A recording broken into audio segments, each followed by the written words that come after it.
Assalamualaikum warahmatullahi wabarakatuh. Perkenalkan, nama saya Ismi Afifah.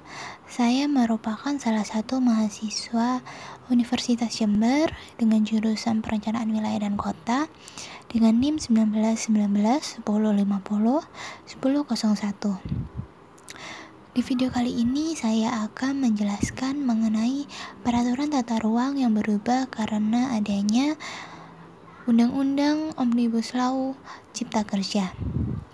Undang-undang ini memang sempat viral kemarin dan memicu beberapa kehebohan terkait dengan poin-poin undang-undangnya.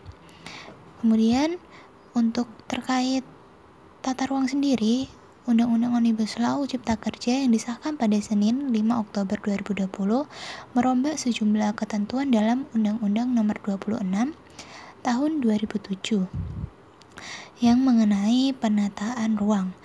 Total kira-kira ada 38 pasal aturan tata ruang yang diubah, dihapus, maupun ditambahkan terkait dengan tata ruang sendiri. Berikut adalah beberapa perubahan utama yang terkait dengan Undang-Undang Tata Ruang yang ada di dalam Undang-Undang Cipta Kerja. Yang pertama adalah klausul izin menjadi kesesuaian.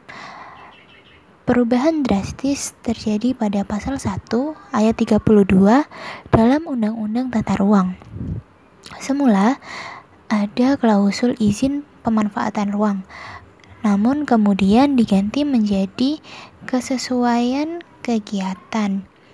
Hal ini membawa dampak yang cukup besar pada aturan berikutnya, termasuk dalam pelanggaran terhadap tata ruang. Jika sebelumnya pidana terhadap pelanggar izin, maka sekarang pidana terhadap pelanggaran kesesuaian pemanfaatan ruang. Berikutnya, kewenangan gubernur dan bupati dipangkas. Dalam pasal 10 Undang-Undang Tata Ruang, pemerintah provinsi atau biasa disebut gubernur dan DPRD masih bisa berwenang untuk melaksanakan penataan kawasan strategis di daerah mereka. Hal yang berlaku bagi pemerintah kabupaten kota berada dalam pasal 11. Kewenangan ini dihapus dalam Omnibus Law, sehingga kewenangan daerah kini hanya sebatas pengaturan, pembinaan, pengawasan, dan pelaksanaan penataan ruang. Kemudian, kerjasama antar daerah. Undang-undang berikutnya yang tidak kalah menghebohkan yaitu mengenai aturan tata ruang pedesaan yang dibabat habis. Dalam Undang-Undang Tata Ruang ada 6 pasal sekaligus yang mengatur soal perencanaan, pemanfaatan, dan pengendalian tata ruang di desa. Ketentuan ini dimuat dalam pasal 49 sampai dengan pasal 54. Lewat Undang-Undang Tata Ruang, penataan ruang di desa bisa dilakukan di tingkat kecamatan sampai dengan desa. Namun keenam pasal ini dihapus atau dibabat habis dalam Undang-Undang Omnibus Law Cipta Kerja. Berikutnya, hak menuntut menjadi keberatan. Dalam pasal 60 huruf D Undang-Undang Tata Ruang, masyarakat berhak mengajukan tuntutan kepada pejabat berwenang bila ada pembangunan yang tidak sesuai dengan rencana tata ruang yang ada di daerah mereka. Dalam Omnibus Law, klausul mengajukan tuntutan ini menjadi hilang dan berganti menjadi mengajukan keberatan. Peraturan selanjutnya yang diubah adalah mengenai pidana korporasi yang di-courting. Dalam pasal 74 Undang-Undang Tata Ruang, pidana berupa denda bagi korporasi yang melanggar aturan tata ruang sebesar 3 kali lipat dari denda untuk individu pelanggar. Tetapi dalam Omnibus Law, hukuman denda ini di-courting menjadi hanya sepertiga saja. Artinya denda bagi korporasi pelanggar lebih rendah daripada individu yang melanggar. Sebaliknya, semua jenis pidana berupa denda bagi individu pelanggar dinaikkan. sebagian pidana penjara turun dan sebagian lainnya tetap. Artinya, tidak ada hukuman penjara yang naik dalam Omnibus Law. Secara umum, terdapat beberapa kesimpulan yang dapat ditarik dari diskusi mengenai Omnibus Law. Pertama, apabila ingin ditetapkan, perlu adanya kajian lebih lanjut mengenai beberapa poin yang masih umum, sehingga saat penerapannya akan berjalan lebih optimal. Omnibus Law akan berpengaruh ke muatan perencanaan tata ruang dan perizinan yang berlaku dan memberi dampak terhadap penerapan sistem yang sudah ada, termasuk dalam sistem kelembagaan yang ada karena terdapat bagian muatan perencanaan tata ruang beserta dan hal-hal mengenai perizinan yang mengalami perubahan. Sebenarnya ada beberapa aspek yang perlu diperhatikan. Ada dua aspek penting, yaitu transparansi dan akuntabilitas.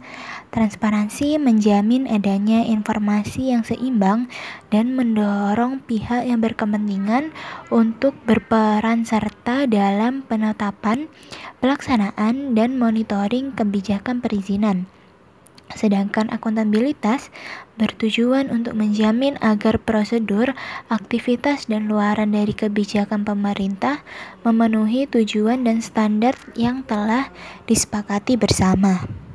Selain dengan tata ruang, perundang-undangan ini juga berkaitan dengan pertanian. Beberapa perubahan ketentuan dinilai mengancam kelangsungan hidup petani, memperparah konflik agraria, memperbesar ketimpangan kepemilikan lahan, dan praktik penggusuran demi investasi. Perubahan ini terkait dengan konversi lahan pertanian ke non-pertanian, penambahan kategori kepentingan umum untuk pengadaan tanah dalam jangka waktu, hak pengelolaan atas tanah. Dari segi penggunaan lahan, pasti akan sangat berubah banyak dari penggunaan lahan pertanian menjadi lahan non-pertanian.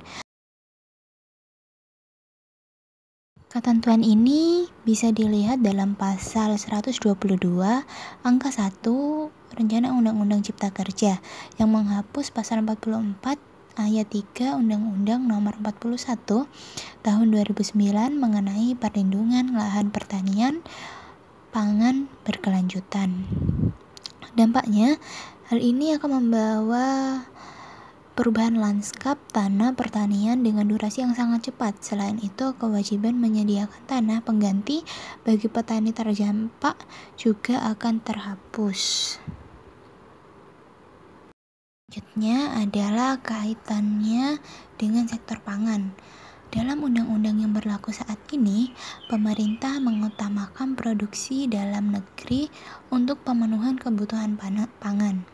Sementara impor hanya digunakan untuk pilihan dalam memenuhi kebutuhan pangan apabila ada kekurangan atau tidak ada sama sekali dalam produksi dalam negeri.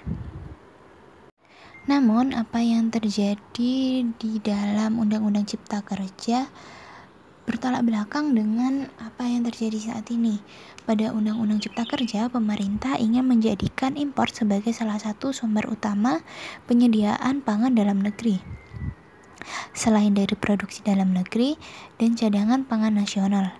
Kebijakan ini bisa dilihat dalam pasal 66 Rencana Undang-Undang Cipta Kerja yang merevisi Undang-Undang Nomor 18 Tahun 12 yang membahas mengenai pangan.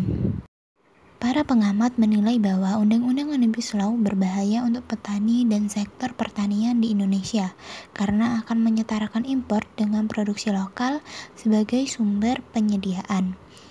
Hal ini tentu berbahaya karena kebanyakan komoditas Indonesia akan kalah dengan impor, terutama tanaman pangan dan hortikultura, serta beberapa produk perkebunan seperti tebu.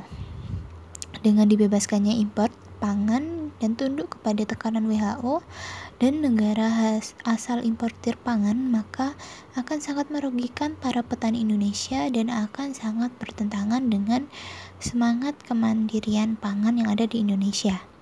Sekian materi dari saya, kurang lebihnya mohon maaf.